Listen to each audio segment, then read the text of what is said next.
보여주지 마. 내 맘을 보여줘 아니 보여주지 마. 하루 종일 머릿속에 네 미소만. 우리 그냥 한번 만나볼래요. 나 오늘부터 너랑 처음을 한번 잡을 거야. 너 매일매일 내게 전화도 할 거야. 내가 못 먹는 날을 달리더라도 너랑 맛있는 걸 먹으러 다닐 거야. No sweet and hot. 정말 달콤한 걸. No sweet and hot.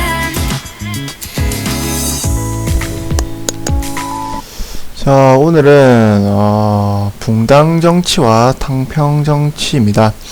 우리 붕당이라는 말은 좀 들어봤는데 아마 탕평 정치는 처음 들어보는 말이겠죠. 교과서 176쪽부터 179쪽까지입니다.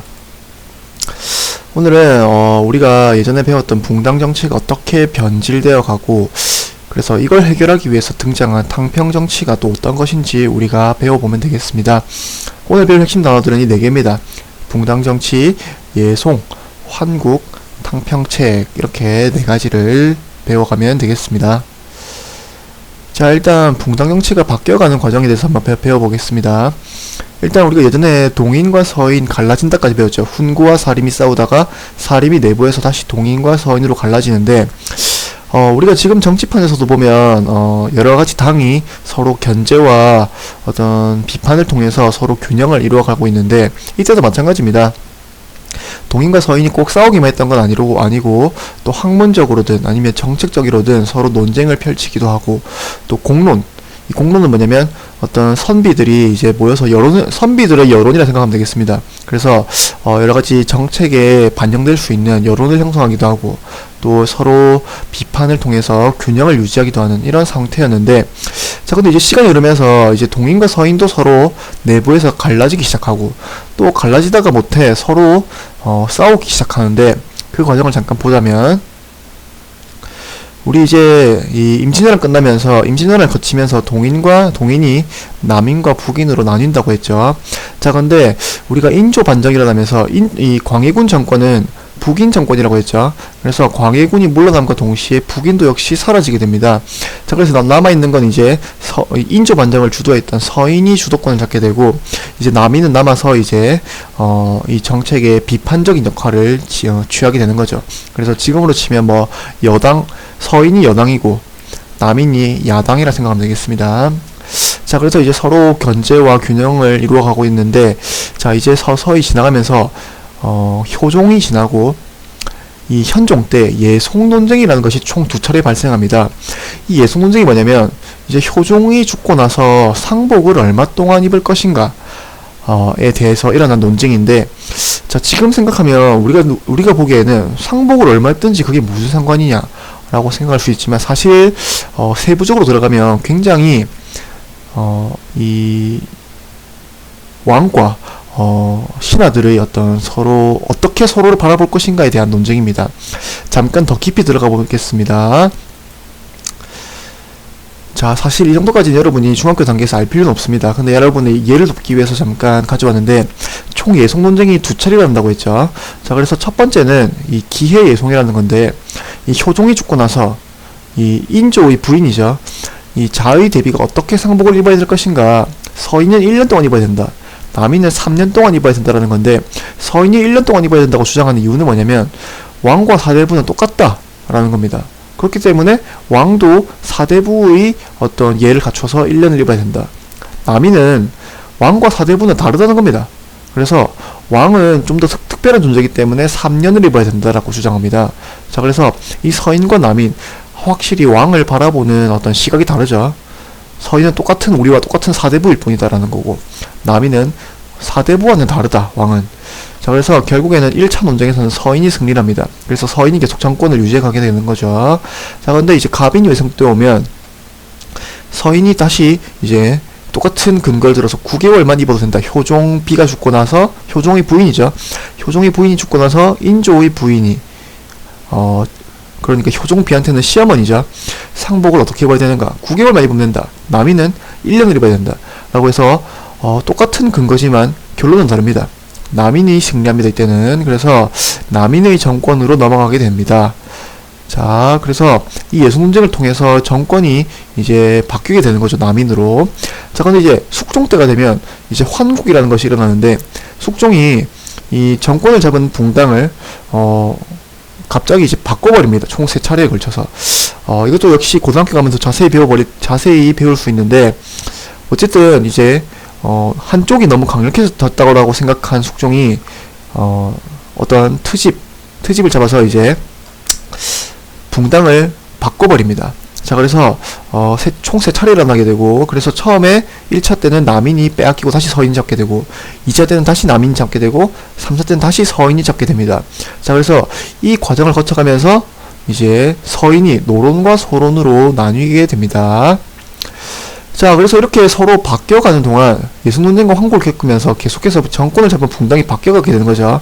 그러다 보니까 아예 상대 붕당을 제거해버리면 우리가 권력을 계속 유지할 수 있지 않을까라고 해서 점차 상대 붕당을 어떻게 하면 제거할까에 이제 초점이 맞춰지게 됩니다. 자, 그러다가 이제 결국에는 상대방 붕당을 완전히 제거하게 되면 혼자 남게 되죠. 그러면 이 당이 혼자 독재를 하게 되고, 그러다 보면 왕권이 그만큼 이 일당 독재에 막혀서 왕권이 그만큼 약화될 수밖에 없는 처지에 놓이게 되는 겁니다. 이게 붕당 정치가 변해가는 과정이고요. 자, 그래서 붕당 정치의 어떤 변질, 왕권이 약화되는 과정을 막기 위해서 이 펼치기 시작하는 게 탕평책이라고 합니다. 탕평책은 우리가 이름에서 좀 볼 수 있듯이 어떻게 좀 공평하게 해볼까, 한쪽에 치우치지 않고 공평하게 이루어 나가겠다라는 어떤 정책인데, 일단 영조는 어떻게 펼쳐나가느냐. 영조는 이제 노론을 견제하기 위해서, 당시에 이제 정권을 잡은 게 노론인데, 강제적으로 스스로 남인과 소론을 등용해서 견제 세력을 만드는 겁니다. 자, 당시 상황을 잠깐 보겠습니다. 이 영조가 했던 말인데, 영조실록에 실려있는 요즘 인재의 등용이 자기 붕당에 속한 사람만으로 이루어진다. 그래서 이 상태가 바뀌지 않으면 벼슬할 사람이 없다라고 해서 이조는 이제 벼슬을 임명하는 업무를 맡은 곳이죠. 탕평의 정신을 수용하도록 해라 라고 해서 이제 골고루 인재를 등용하겠다라는 겁니다. 그래서 이거 선생님이 이 자료를 시험에 내겠습니다. 영조의 탕평 정책을 보여주는 사건이죠. 자료죠. 자, 그래서 이 탕평책을 보여주는 어떤 자료를 이 탕평 정책을 실시한 내용이 어떤 것들이 있느냐.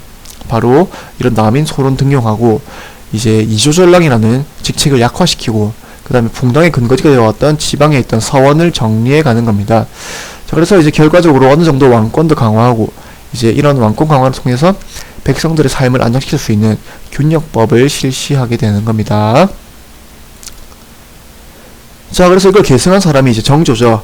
정조 때 영조와 정조를 거치면서 우리가 아는 좀 그런 비극적인 일이 있었죠. 이 영조의 아들이었던 사도세자가 이제 죽고, 영조가 자기 아들을 죽이죠. 그 다음에 이 영조의 손자였던 정조가 뒤를 잇게 됩니다. 그래서 정조의 탕평정책 보면 역시 마찬가지로 붕당에 관계없는 고른 인재를 등용하게 되고, 이제 자신의 개혁을 지지할 수 있는 새로운 세력을 육성하게 됩니다. 그래서 규장각이라는 학문연구소 설치합니다.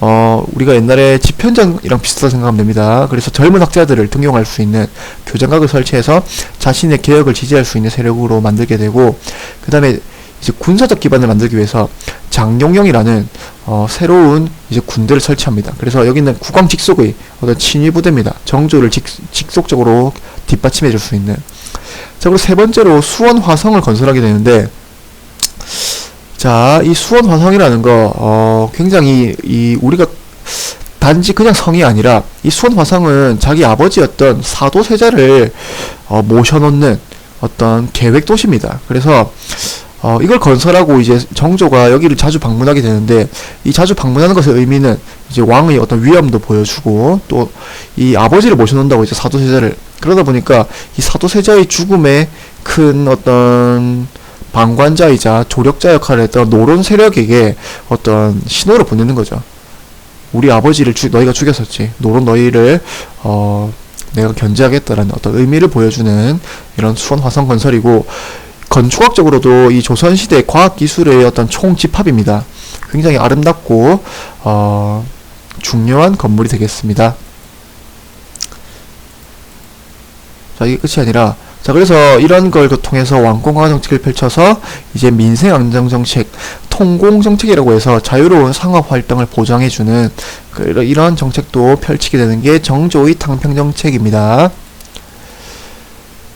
자, 그러면 이제 탕평정치의 성과 보면 이제 붕당 사이의 대립을 완화시켜주는 역할을 했고, 그걸 통해서 왕권을 강화해서 여러가지 민생 안정 정책까지 실시하는 결과를 낳았는데, 이 한계는 뭐냐면 사실 영조와 정조의 어떤 개인적인 카리스마를 통해서 붕당의 대립을 일시적으로 억누른 것에 불과합니다. 그러니까 이 두 사람이 죽고 난 이후에는 이제 사실은 이 붕당의 대립을 억누르지 못하고 이제 완전히 균형이 무너지게 되면서 나중에 우리가 배우게 되는 세도 정치로 이어지게 되는 겁니다. 자, 그래서 이 빨간색 줄친 거 있죠? 성과와 한계. 이것을 선생님이 서술형 시험에 출제하도록 하겠습니다. 오늘 수업은 여기까지입니다.